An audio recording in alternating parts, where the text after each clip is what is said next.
Bueno, pues llegamos al final de todo. Hoy nos metemos de lleno en el último capítulo del Apocalipsis, el 22. Tenemos entre manos un análisis que desmenuza el cierre definitivo, no solo de este libro, sino de toda la revelación escrita. Es un capítulo fascinante, porque tiene dos caras. Por un lado, es la conclusión más grandiosa que uno puede imaginar, la culminación de la historia. Y por otro, es un epílogo increíblemente personal y directo. Exacto. Y creo que la gran pregunta que plantea es, después de tanta lucha, juicio y caos a lo largo del libro, ¿cómo se ve realmente el final feliz? Y, sobre todo, ¿qué nos exige a nosotros, aquí y ahora? El capítulo nos da una visión de la perfección, pero también unas advertencias finales muy directas. Así que hoy nuestra misión es ver cómo se equilibra esa visión celestial con la urgencia terrenal. Una misión muy acertada, sí. Porque el texto está estructurado justo así. Empieza con la visión de la Nueva Jerusalén en los primeros 5 versículos. Y luego de repente el tono cambia y se convierte en una serie de mensajes urgentes para el lector. Venga, pues vamos al lío. Empecemos por lo bueno, por esas delicias de la Nueva Jerusalén. La primera imagen que nos presenta es potentísima. Un río que fluye del mismísimo trono de Dios. Potentísima y cargada de simbolismo. El texto lo describe como el río del agua de la vida, claro como el cristal, que fluye del trono de Dios y del Cordero. Fíjate en los detalles. Es un trono único para Dios Padre y el Cordero, el Hijo. De ahí nace el río. Muchos teólogos, basándose en otros pasajes como Juan 7, ven aquí una imagen de la Trinidad. Claro. El Padre y el Hijo en el trono, y el río mismo como representación del Espíritu Santo vivificante. Y esa imagen del agua como fuente de vida divina recorre toda la Biblia, desde el Génesis hasta las palabras de Jesús a la mujer samaritana. Aquí es como la culminación de toda esa simbología. Me llama la atención el énfasis en que es claro como el cristal. Eso denota una pureza absoluta. No hay contaminación, no hay turbiedad, no hay nada que enturbie esa vida divina. Y hay un matiz importante que a veces se pierde en las traducciones. Este río no es el mismo que describen profetas como Ezequiel o Zacarías. ¿Ah, no? No. Esos ríos pertenecían al milenio, a un periodo de 1000 años en la tierra. El del capítulo 22, es eterno, fluye para siempre en la nueva creación. Y justo cuando piensas que la escena no puede ser más idílica, reaparece un viejo conocido del jardín del Edén, el árbol de la vida.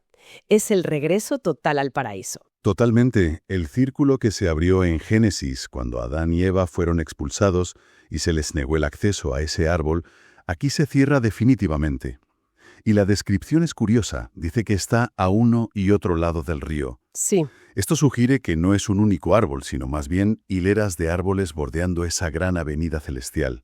Produce 12 frutos, que no significa 12 variedades, sino que su fruto es perenne, es constante.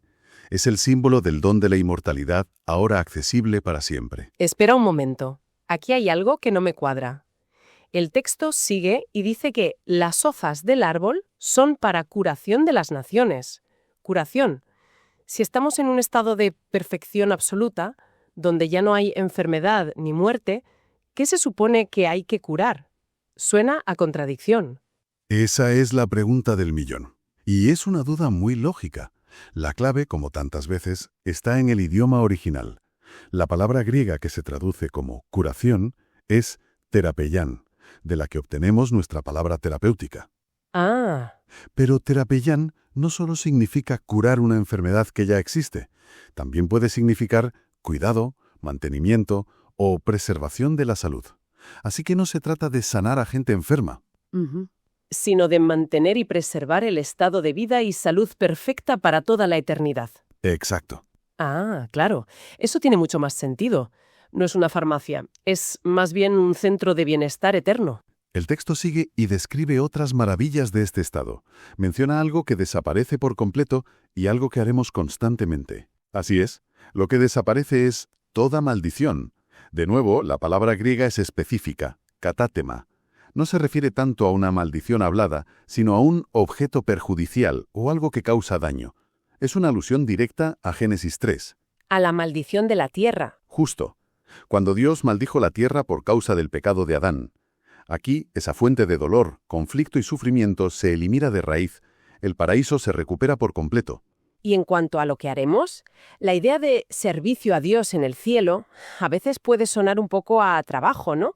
A una obligación, no a un paraíso. A primera vista sí, sobre todo porque la palabra griega que se usa para siervos es douloi, que literalmente significa esclavos. Uf, Y este no es un verbo de trabajo pesado o de servidumbre forzada. Es un término técnico del lenguaje religioso, que significa rendir culto, un servicio sacerdotal. entendido. Así que no es una esclavitud de carga, sino un servicio de altísimo honor, un privilegio de adoración continua. No es fregar los suelos del cielo, es participar en la liturgia celestial. El análisis que tenemos delante agrupa todo esto en 8 delicias o bendiciones. Hemos visto las 4 primeras: el río, el árbol, la ausencia de maldición y el servicio de adoración. Las 4 siguientes parecen centrarse en la comunión total con Dios. Así es.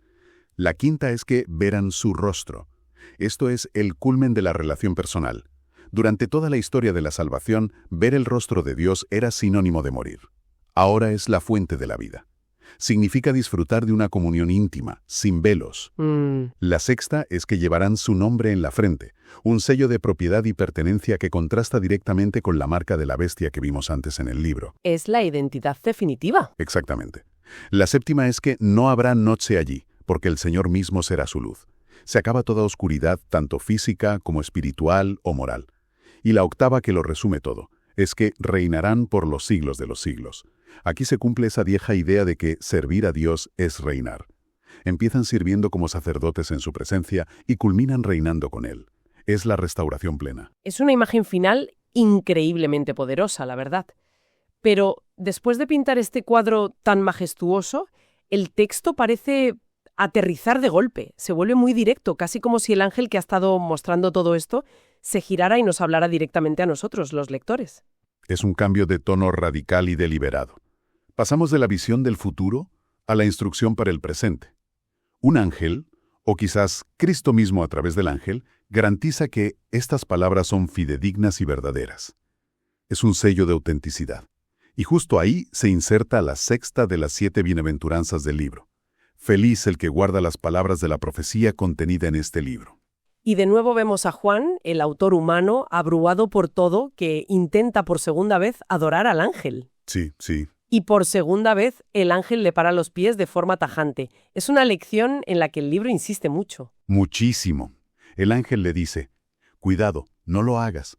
Soy un siervo como tú. Adora a Dios. Es un recordatorio constante de que toda la gloria, toda la adoración, pertenece únicamente a Dios. Cualquier desvío, por bien intencionado que sea, es un error grave. A continuación, el ángel le da una orden que parece ir a contracorriente de lo que se les dijo a otros profetas. Le dice, no selles las palabras de la profecía de este libro. ¿Por qué? Al profeta Daniel, por ejemplo, se le dijo justo lo contrario. Una pregunta clave. A Daniel se le ordenó sellar su visión porque el tiempo de su cumplimiento estaba muy lejano. Aquí, la razón que se da para no sellarlo es la opuesta, porque el tiempo está cerca. El mensaje del Apocalipsis no es un documento para archivar y deshijar en un futuro remoto. Es una revelación de relevancia inmediata para la Iglesia de todas las épocas. Es un mensaje de inminencia, de urgencia. Eso es. Y esa urgencia nos lleva a una de las frases más desconcertantes y debatidas de todo el capítulo, sino del libro entero, el versículo 11. Dice, «Deja que el malvado continúe en sus maldades y que el justo continúe por el camino de la rectitud». A primera vista, suena casi fatalista. Suena a determinismo puro, ¿verdad? Como si llegara un punto en que el carácter de una persona queda fijado y ya no hay posibilidad de cambio. Esa es una interpretación. Sí. Sin embargo, el análisis que manejamos se inclina por otra visión que personalmente creo que encaja mucho mejor con el resto del mensaje bíblico. ¿Y cuál sería? Pues que no se trata de que Dios impida el arrepentimiento, sino que es una llamada de atención extremadamente urgente. Es como si dijera, el fin está a las puertas, el tiempo se acaba, las decisiones que estáis tomando ahora están solidificando vuestro destino eterno. Decidid ya, porque la oportunidad para cambiar se está agotando. Entiendo. No es que la puerta se cierre por decreto, es que el tren está saliendo de la estación y tienes que decidir si subes o te quedas. Es una figura retórica para subrayar la inminencia. Y justo después de esta advertencia es el propio Jesús quien toma la palabra de forma directa. Sí, y su mensaje refuerza esa misma urgencia. Por segunda vez en el capítulo dice, «Mirad que vengo pronto», y añade que trae una recompensa para dar a cada uno según lo que haya hecho. Luego se autoidentifica con los títulos más elevados posibles. «Yo soy el Alfa y la Omega, el primero y el último, el principio y el fin». No deja ninguna duda sobre su divinidad. Y aquí, en medio de este discurso de Jesús, encontramos la séptima y última bienaventuranza del libro. Y en ella hay una diferencia de traducción en los manuscritos antiguos que lo cambia todo, ¿verdad? Lo cambia todo. Es un detalle crucial. Algunos manuscritos dicen, «Dichosos los que guardan sus mandamientos», pero los manuscritos más antiguos y fiables dicen, «Dichosos son los que lavan sus túnicas». La diferencia teológica es abismal. Claro. Guardar los mandamientos suena a salvación por obras. Exacto, por mérito propio. En cambio, lavar las túnicas es una referencia clara a la salvación por gracia, a ser limpiado por la sangre del Cordero. Enfatiza que la entrada a la ciudad santa es por la fe en el sacrificio de Cristo, no por nuestros propios esfuerzos. Es una distinción fundamental. Y de nuevo, como un eco de capítulos anteriores, se nos recuerda quiénes se quedan fuera. Sí, la lista de los excluidos reaparece y se añade un término curioso, los perros.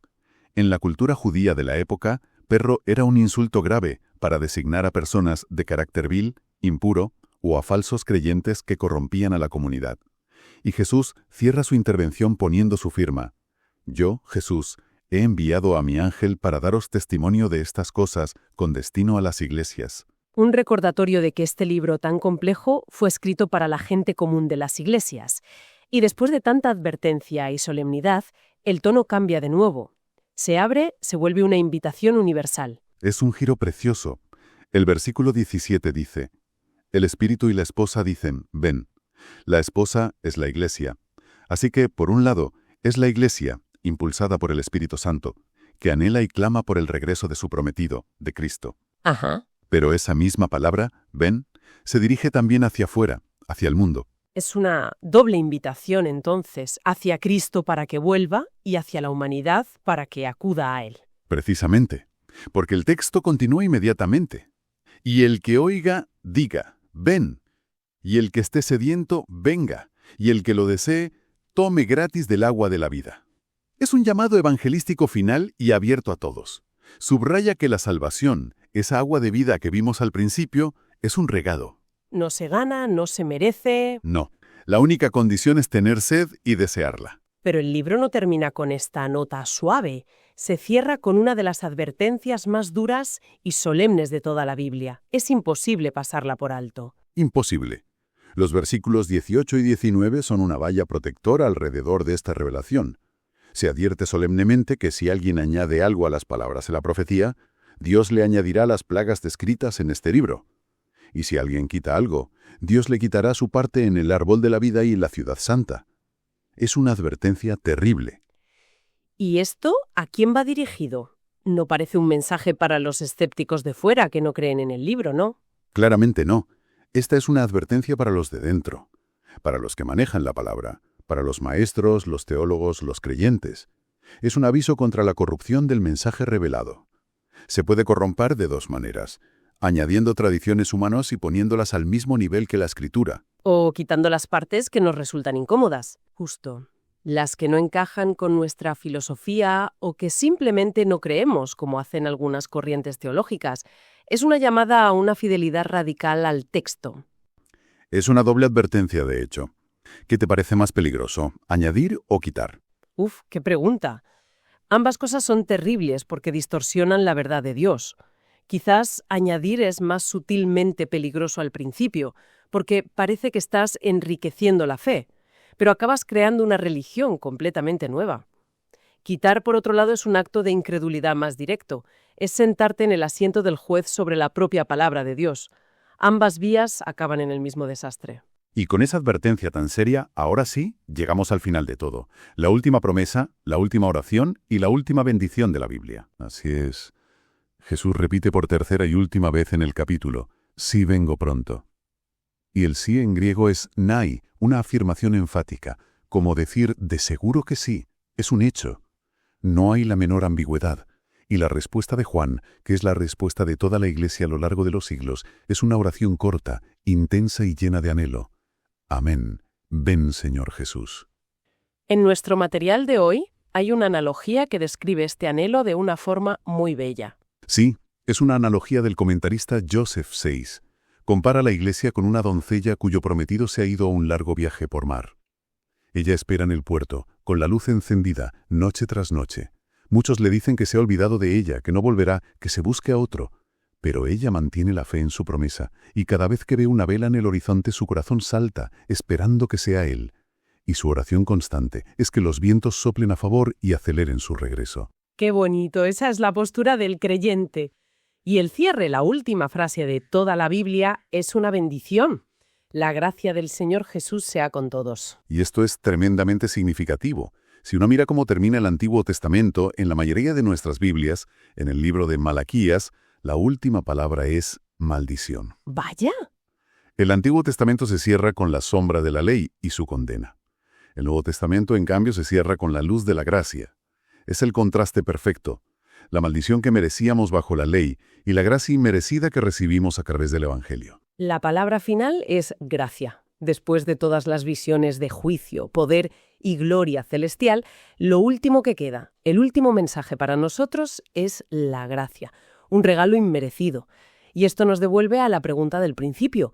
Si este es el final prometido y el tiempo, como dice el texto, está cerca, ¿de qué manera la comprensión de este final, con sus advertencias y promesas, debería cambiar la forma en que se vive esa gracia en el presente, en medio de la espera?